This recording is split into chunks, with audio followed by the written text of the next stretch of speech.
நேர்கோடுகளை பயன்படுத்தி ஓவியங்கள் வரைதல்.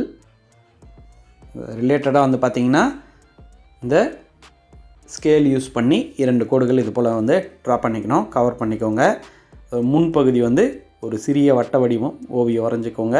இது வந்து மார்க்கர் யூஸ் பண்ணுறேன். நீங்கள் ஃபஸ்ட்டு பென்சில் யூஸ் பண்ணி அதுக்கப்புறம் வந்து மார்க்கரில் ட்ரா பண்ணுங்கள்.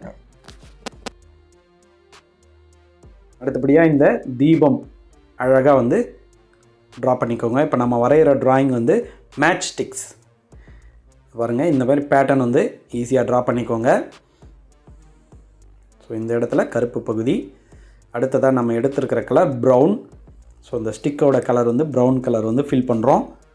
அடுத்தபடியாக வந்து இந்த எரியிற பகுதி பிளாக். அப்புறம் பார்த்திங்கன்னா இந்த தீபம் எல்லோ வந்து ஃபுல்லாக வந்து ஃபில் பண்ணுறோம். இந்த பாருங்கள், இது அந்த சுடர் போல் இருக்குது பாருங்கள். அழகாக வந்து அந்த ஃபயரிங் ஆகிற இடம் வந்து ரெட் கலரும் வந்து இப்போ ஆட் பண்ணுறோம். பாருங்கள், ஒரிஜினலாக வந்து ஃபயர் ஆகிற மாதிரியே இருக்குது பாருங்கள். மேட்ச் ஸ்டிக் வந்து எரிகிறது போலே இருக்குது பாருங்கள். ஸோ நீங்களும் இதை முயற்சி பண்ணி பாருங்கள் இந்த ட்ராயிங்கை. தேங்க்யூ.